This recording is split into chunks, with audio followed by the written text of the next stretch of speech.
Nature and the Appearance of Man. The Last Messiah den 60 Messiahs is a short story published in 1933. Here Zapf describes the human condition and its nature, its behaviors, its lies, its death, and the only possible hope of salvation. Writ 10 in archaic Norwegian. The story is divided into 5 brief sections. Before delving into the content of each section, I would like to briefly summarize the plot. The story opens with a hunter awakening and seeing himself for the first time by intuiting his real condition as a part of nature. This experience exacerbates the internal conflict between his perception of the world and the reality of the world that does not correspond to this perception. This contrast is manifested in the hunting scene in which the hunter is engaged. Non-human animals are prey, but are also brothers who suffer like him brotherhood. In the second part, Zapf denounces nature's error in aiming too high and generating a highly dangerous species, placing in its hand powerful weapon, consciousness. This has made Homo sapiens master of the external world and of all that exists.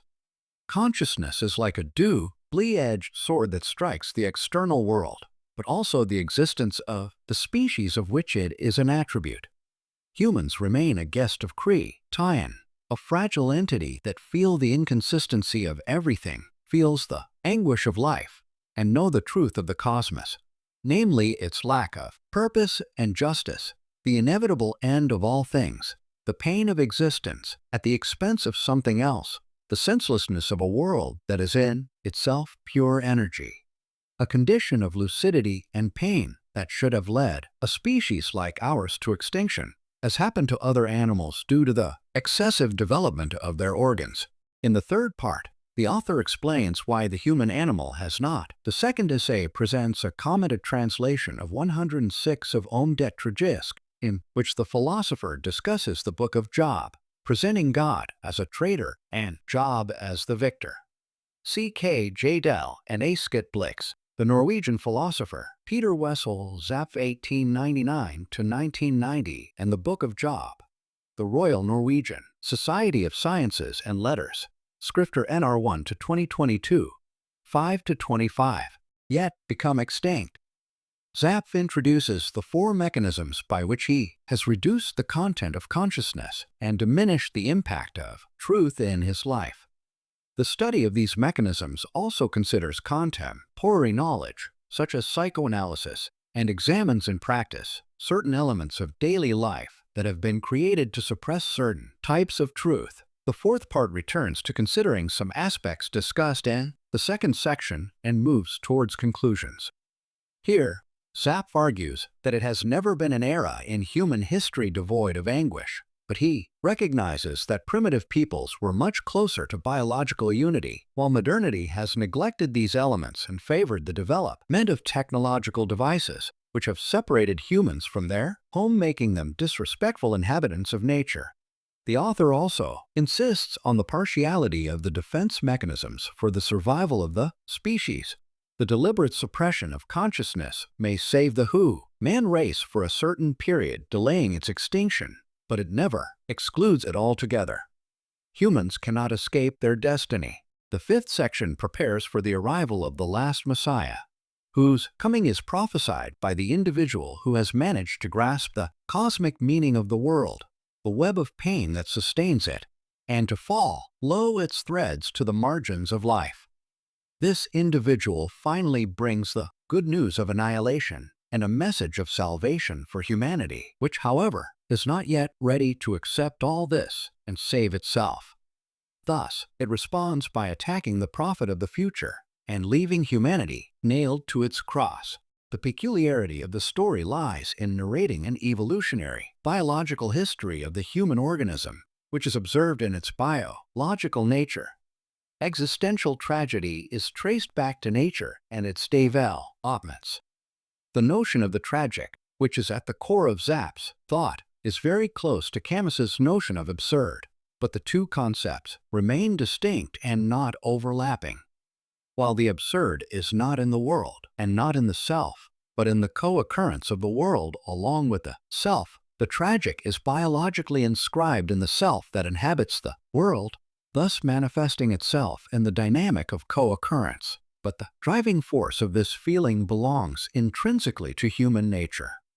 The discourse will be clarified further by examining all the biological and existential variables of this nature.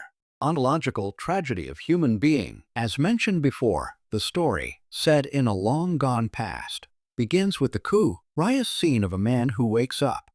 One night in times long since vanished, man awoke and saw himself.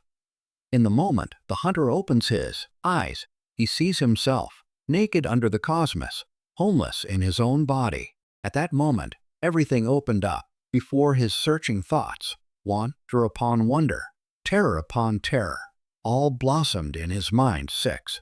The awakening and the ability to see oneself create a space of revelation. Awakening happens within being, and the existential sleep in which humanity is evidently dormant is itself an internal state of being. But awakening also happens, in a truly original way, as a sort of external state at the boundary with non-being, where sleep is the place of nothingness from which the human is pulled out in coming into the world. The first is an epistemological awakening, the second an ontological awakening. As an ontological awakening, opening one's eyes is nothing more than the act of coming into the world of a new being who is born naked, without the home of the mother's womb, only with his own body and sensations. This original genesis is better understood in a 1983 work, namely Epilogue. In it, Zapf addresses the central subject of the 1933 story. In the poem, humanity is born from matter, generated by flames, the Heraclitan principle, in the heart's hollow, in the mind's bitter order, in secret closets and the shelter of night, is the incomprehensible world of all, and the mist-gloom dawn of time, billions of years pressed together to 1 second of mutatoric light, where mankind sprang out of smelting flames and saw itself as an appalling sight. 7. From the incomprehensible world of all, in the literal sense of that which is not comprehended, from the passage of time, from the light. 6. The Last Messiah. 141. 7. Peter Wessel Zapf, Epilogue. Peter Reed and David Rothenberg, edited by Wisdom in the Open Air. The Norwegian Roots of Deep Ecology, translated in English by Sigmund Kvali with Peter Reed, University of Minnesota Press, Minnesota, 1992. 59. That is both mass and energy. As Einstein's rule suggests, humanity springs forth and repeats the same scene with which the story 1933 opens. It sees itself. Mankind saw itself. This visual and theoretical experience is therefore immediately subsequent to the cooling of the flames, and originally belongs to our species, which is shaped as conscious matter.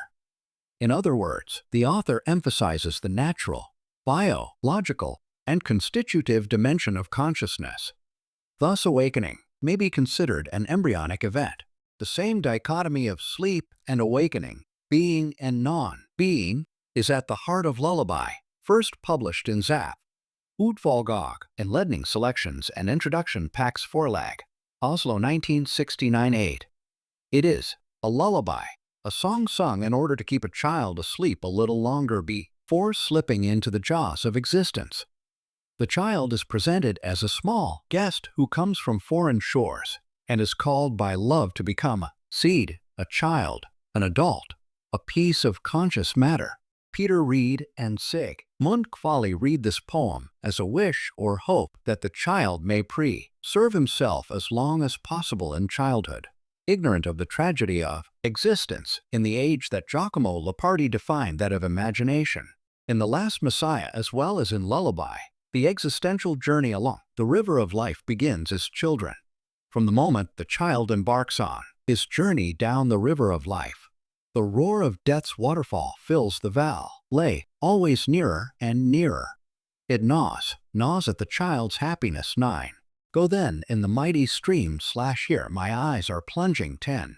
The sleeping child under the covers is therefore an embryonic creature, a little seed. 11. As Zapf writes, still you are not ours / you belong to them out there, an expression that admits both interpretations mentioned above regarding awakening. an ontological act, and an epistemological act.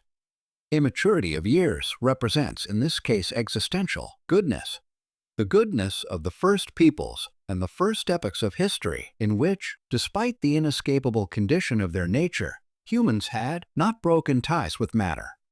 In the fourth part of the story, Zaff notes 8 Peter Wessel Zaff, Lullaby, Peter Reed and David Rothenberg, edited by Wisdom in the Open Air, The Norwegian Roots of Deep Ecology, translated in English by Sigmund Kvali with Peter Reed, University of Minnesota Press, Minnesota 1992, that although primitive peoples were overwhelmed by the same existential spasms that made their lives difficult and tragic, they had not moved too far from biological unity compared to modern and unnatural populations, which have instead created a fracture and increased this distance. While the traits that ensured the survival of the older populations consisted in the proper use of our body's strengths and the biologically useful part of our souls. And these traits must operate under stringent conditions, limitations of our senses, the frailty of our bodies, and the energy-demanding task of keeping our bodies in one piece and our need for affect tie-in satisfied.